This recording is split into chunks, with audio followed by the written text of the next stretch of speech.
तयशुदा अहदाफ के हसूल ने 15वीं कौमी असम्बली को दागदार कर दिया। इस असम्बली का वजूद ही कुछ खास कुव्वतों को खास फायदा पहुंचाने के लिए अमल में लाया गया था। तहरीक इंसाफ के दौर में भी कई ऐसे मुतनाज़ा बिल कौमी असम्बली से पास करवाए गए जो एक आजाद और अवामी कौमी असम्बली से कभी पास न होते। इसके बाद शहबाज शरीफ की हुकूमत में भी वही काम हुआ, क्योंकि इमरान हो या शहबाज, ये सब अवाम की आंखों में धूल झोंकने के लिए हैं। पीछे से डोरियां हिलाने वाले तो एक ही हैं। पाकिस्तान की 15वीं कौमी असम्बली 9 अगस्त 2023 को अपनी मुद्दत पूरी करने के बाद तहलील हो चुकी है, बल्कि यूं कहना ज्यादा मुनासिब होगा कि रोज रोज के तमाशे से मुल्क और कौम की जान छूट गई। साबिक वजीर आजम शाहिद खाकान अब्बासी ने कौमी असम्बली के आखिरी इजलास में इज़हार ख्याल करते हुए कहा कि ये असम्बली मुल्क की तारीख की बदतरीन असम्बली थी जो अवाम को रिलीफ देने और अवाम के मसाइल हल करने में नाकाम रही। अब्बासी साहब ने बात तो काफी हद तक दुरुस्त की है, मगर इनको साथ ये भी बताना चाहिए था कि वो किस असम्बली से मुआजना करके पाकिस्तान की मौजूदा असम्बली को बदतरीन कह रहे थे। पाकिस्तान की कौन सी ऐसी असम्बली है जो पाकिस्तान के अवाम के मसाइल हल करने में कामयाब रही है? पाकिस्तान की पार्लियामेंट तो हमेशा से एक रबर स्टैंप की मानद रही है जो मुल्क की इशराफिया के लिए मजीद ताकत से लुत्फ होने का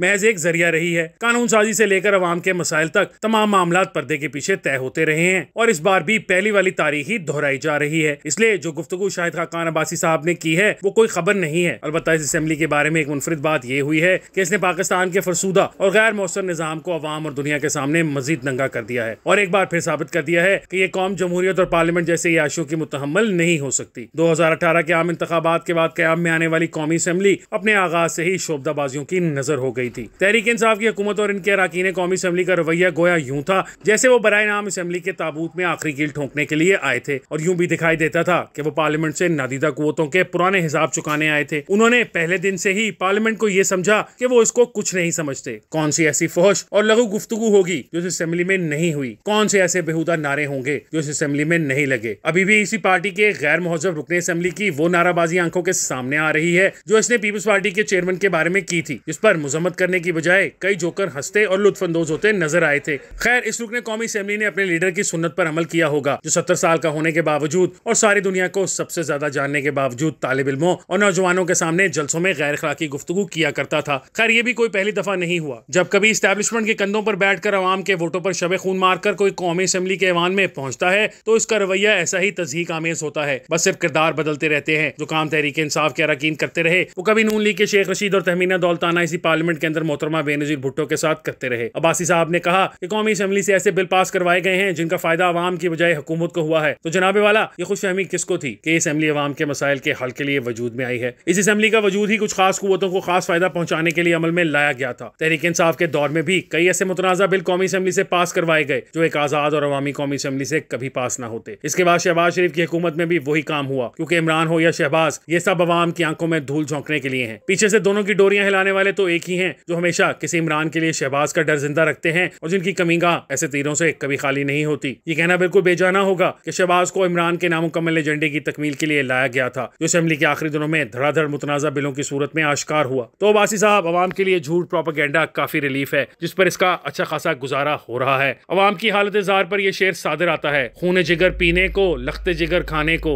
लैला ये गजा मिलती है तेरे दीवाने को। किबला अब्बासी साहब ने यह भी फरमाया कि जब वो नैब की हिरासत में थे तो इनसे टैक्स देने के मुतालिक कोई सवाल नहीं पूछा गया और उनका यह भी कहना था कि अरकान पार्लियामेंट से टैक्स से मुतालिक सवाल नहीं किया जाता। जनाब साबिक वजीर आजम साहब, अगर टैक्स ही देना है तो फिर पार्लियामेंट जाने की क्या जरूरत है? तेली के साथ माशका भी किया और सूखी रोटी भी खाई, ये तो कोई बात ना हुई। परवेज मुशर्रफ ने अपने दौर में बरतानिया की एक लीगल फर्म ब्रॉडशीट को पाकिस्तान की बैरून मुल्क में पड़ी हुई गैर कानूनी रकूम का सुराग लगाने का टास्क दिया और फिर कुछ अरसे बाद पाकिस्तान में सियासत की हवा बदल गई तो मुशर्रफ साहब को खोई हुई रकम के साथ पाकिस्तान के सियासतदानों की करप्शन और बदउनवानी भी भूल गई और उन्होंने इस प्रोजेक्ट को अधूरा ही छोड़ दिया। इस वाकये के कुछ अरसे बाद एक महफिल में ब्रॉडशीट के मालिक कावे मूसवी की परवेज मुशर्रफ से मुलाकात हुई तो उन्होंने मुशर्रफ से पूछा कि जनाब, मेरी फर्म ने बड़ी मेहनत करके पाकिस्तान की लूटी हुई दौलत का सुराग लगाया था मगर आपने इस केस की पैरवी ही छोड़ दी। तो पाकिस्तान के कमांडर जनरल ने जवाब दिया कि जनाब, वो लोग अब पार्लियामेंट में आ गए हैं इसलिए इस प्रोजेक्ट की अब जरूरत नहीं रही। 9 अगस्त को खत्म होने वाली कौमी असम्बली अवाम के मसाइल के हल में इतनी ही मौसर और अहमियत की हामिल रही है जितनी निगरान वजीर आजम के नाम पर गुफ्त शनीद करने के लिए तकरीबन अपोजिशन लीडर राजा रियाज और शहबाज शरीफ के दरमियान होने वाली मुलाकात की अहमियत है। अब्बासी साहब को ज्यादा मायूस नहीं होना चाहिए क्योंकि इस कौमी असम्बली ने बड़े तारीखी और गैर मिसाली काम भी किए हैं, जैसा कि अपने बलबूते पर काउंसलर न बन पाने वाले कासिम सूरी को डिप्टी स्पीकर बनाया गया। दहाइयों से वजीर आजम बनने की तड़प लिए शहबाज शरीफ को वजीर आजम बनवाया गया, जिसको इसकी बीवी बताती थी कि तुम मुल्क के वजीर आजम हो, इसको वजीर आजम बनाया गया। तारीख में पहली दफा इस्टेब्लिशमेंट ने एक मुंतखब वजीर आजम को मार्शल लगाने की बजाय पार्लियामेंट से तहरीक अदम एतमाद के जरिए घर भेजने का इंतजाम किया और राजा रियाज को अपोजिशन लीडर बनाने जैसा चमत्कार भी हुआ, मगर इस अपोजिशन का आज तक पता नहीं चल सका जिसके वो लीडर थे। अब फिर से नई धड़ेबंदियां होंगी, सॉफ्टवेयर अपडेट होंगे और फिर दुनिया की आंखों में धूल झोंकने के लिए जमहूरियत और पार्लियामेंट की बालादस्ती के नाम पर नए मेकअप के साथ पुराने जोकरों को सामने लाया जाएगा। आम फरासत तो यही कहती है कि जो इस बार हुआ है ये बार बार होता रहेगा। जॉन एलिया ने कहा था, है कुछ ऐसा कि जैसे ये सब कुछ इससे पहले भी हो चुका है कहीं।